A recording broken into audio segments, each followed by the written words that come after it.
Railway സ്റ്റേഷനിൽ മാലിന്യ കൂമ്പാരമായി മാറിയാലോ? അതാണ് തിരുവനന്തപുരം നോർത്ത് റെയിൽവേ സ്റ്റേഷന്റെ ഇപ്പോഴത്തെ അവസ്ഥ. മാലിന്യത്താൽ അസഹനീയമായ ദുർഗന്ധം കാരണം യാത്രക്കാർ അടക്കം പകർച്ചവ്യാധി ഭീഷണിയിലാണ്. എന്നാൽ പ്രശ്നത്തിൽ കൃത്യമായ ഒരു നടപടിയും സ്വീകരിക്കാതെ തിരുവനന്തപുരം നഗരസഭയും റെയിൽവേ അധികൃതരും പരസ്പരം കുറ്റപ്പെടുത്തി കൈമലർത്തുകയാണ്. റിപ്പോർട്ട് കാണാം. ഇതോടെ ഫസ്റ്റ് ന്യൂസ് പൂർണ്ണമാകുന്നു. നമസ്കാരം. തലസ്ഥാന നഗരം നിലവിൽ നേരിടുന്ന ഏറ്റവും വലിയ പ്രതിസന്ധിയാണ് മാലിന്യ പ്രശ്നം. നഗരസഭയുടെ മേയർ തന്നെ തുറന്നു സമ്മതിച്ച ഒരു കാര്യം കൂടിയാണത്. നാം ഇപ്പോഴുള്ള തിരുവനന്തപുരം നോർത്ത് റെയിൽവേ സ്റ്റേഷനിലെയും സാഹചര്യം സമാനം തന്നെയാണ്.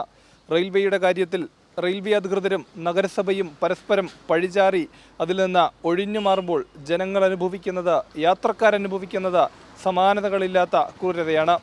യാത്രക്കാർക്ക് അതിലേക്കൂടെ നടക്കാൻ പോലും കഴിയുന്ന സാഹചര്യമല്ല നിലനിൽക്കുന്നത്. കാണാം ആ കാഴ്ചകളിലേക്ക്.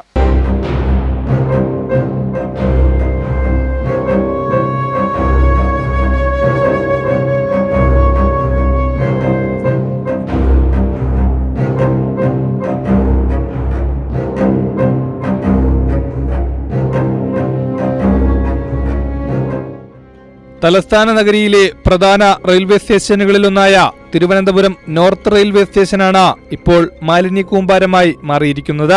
സ്റ്റേഷൻ പരിസരത്ത് ദിവസങ്ങളായി കെട്ടിക്കിടക്കുന്ന മാലിന്യങ്ങൾ ചീഞ്ഞു നാറാൻ തുടങ്ങിയതോടെ പ്രദേശമാകെ അസഹനീയമായ ദുർഗന്ധമാണ് വമിക്കുന്നത്. ദീർഘദൂര യാത്രക്കാരുൾപ്പെടെ നൂറുകണക്കിന് ആളുകൾ ദിവസേന വന്നു പോകുന്ന റെയിൽവേ സ്റ്റേഷന്റെ ഈ ദുരവസ്ഥയ്ക്കെതിരെ ഉയരുന്നത് കടുത്ത വിമർശനമാണ്. മഴ പെയ്തു തുടങ്ങിയതോടെ മാലിന്യ കൂമ്പാരം കൂടുതൽ ജീർണാവസ്ഥയിലായിട്ടുണ്ട്. ഇത് ഗുരുതരമായ ആരോഗ്യ പ്രശ്നങ്ങൾക്കും പകർച്ചവ്യാധി ഭീഷണിക്കും കാരണമാകുമെന്നാണ് യാത്രക്കാരും പ്രദേശവാസികളും ഭയപ്പെടുന്നത്. എന്നാൽ ഈ ഗുരുതര സാഹചര്യം കണ്ടില്ലെന്ന് നടിക്കുകയാണ് അധികൃതർ.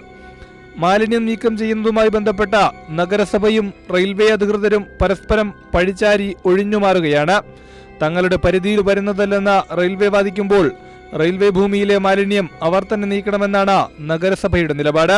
അധികൃതരുടെ ഈ പരസ്പരമുള്ള പഴിചാരലിൽ ദുരിതമനുഭവിക്കുന്നത് സാധാരണക്കാരായ യാത്രക്കാരാണ്. അടിയന്തരമായി ഈ വിഷയത്തിൽ ഇടപെട്ട മാലിന്യം നീക്കം ചെയ്യണമെന്നാണ് ജനങ്ങളുടെ ആവശ്യം. കൈരളി ന്യൂസ്, തിരുവനന്തപുരം.